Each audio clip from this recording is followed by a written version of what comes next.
Okay, in section 13.5, we're going to be talking about surface integrals.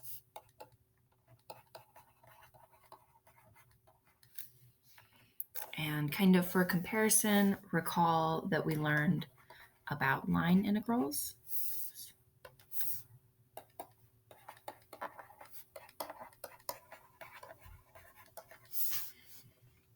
Where we were kind of thinking about tracing out over some curve C that heads in some direction. You might evaluate some function f along that curve, or you might evaluate the components of a vector field f that run with that curve.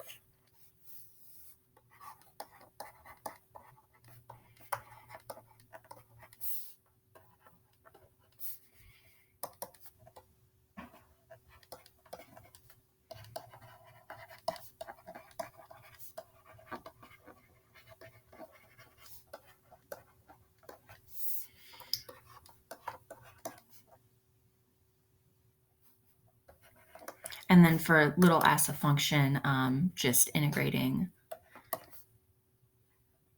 f as you move along curve.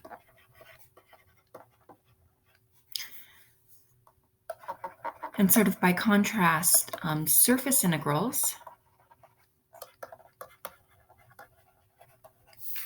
we're going to think about now you have some kind of 3D surface, S. And if you imagine integrating that surface F with respect to a vector field, which we'll denote this way and we'll learn how to actually solve that later, you're going to be thinking about F that runs perpendicular or against the surface.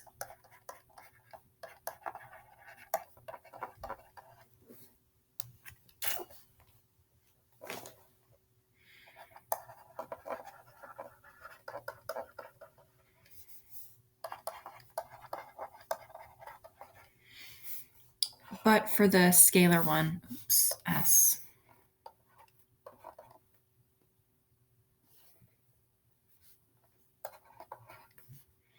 it is going to be sort of the same as before. You're thinking about some function f as you move along surface.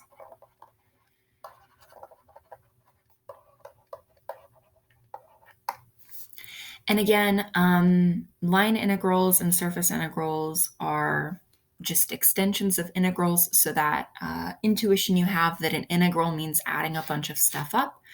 We said that you're adding up along this length of this curve and taking how much vector field f, or how much you would calculate little f as you move along that curve. That was still true. And so when we think about surface integrals, it is going to be that you're thinking about adding up. You break up your surface into a bunch of little pieces and you add up the little bit of vector field f that runs perpendicular to that surface, or the value of a scalar f at that little bit of surface.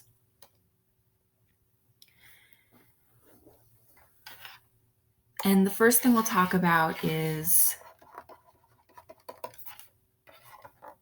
integrating scalar functions over a surface. Just like we did when we broke up line integrals into scalar and vector values. The scalar is a little bit more familiar, so we'll start with that. And it should actually be really familiar because it works like surface area.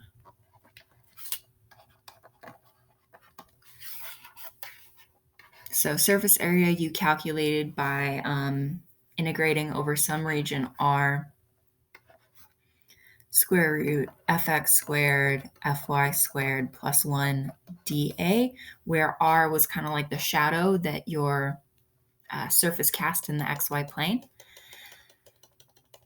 And we're going to find that the approach for integrating scalar functions over a surface is almost exactly the same.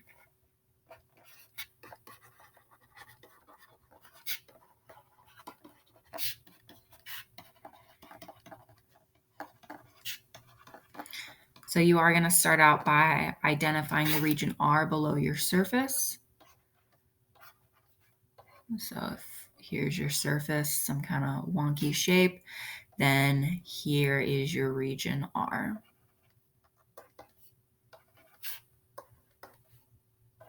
For example.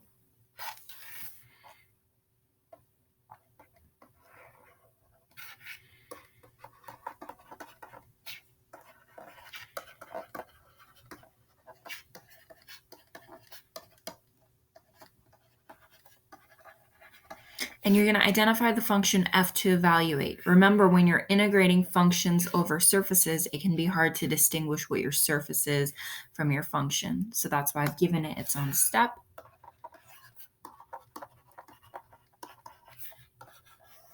And then you're going to compute the same quantity we had from surface area integrals, fx squared plus fy squared plus 1 using partial derivative.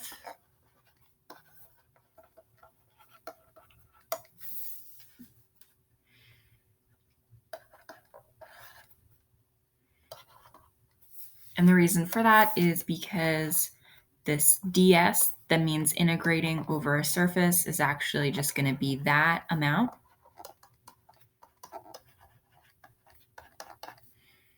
times dA, the quantity integrating over your region.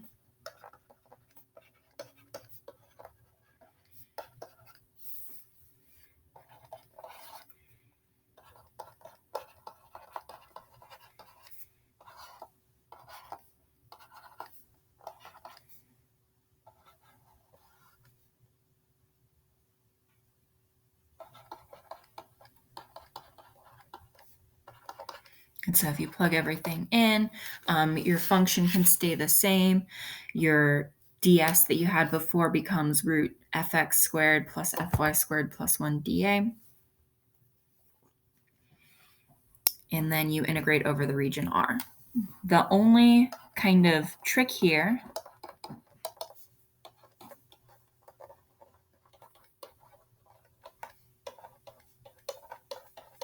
is that if you're only integrating over a 2D region, then for example, z, a 3D variable, can't be an f.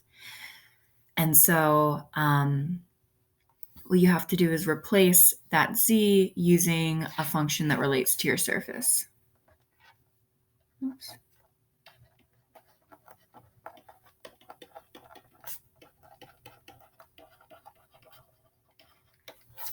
And so maybe when you first identify your function f, that would be the place to make sure you do that. It's also okay to do it once you get down here and see that you wouldn't integrate out that variable. But once you do that, you've just got a 2D integral and you can go ahead and calculate it as you normally would. And sorry, I put z in quotes here because it's feasible that you could have like a 3D problem in other coordinate systems. You're just getting rid of almost usually z.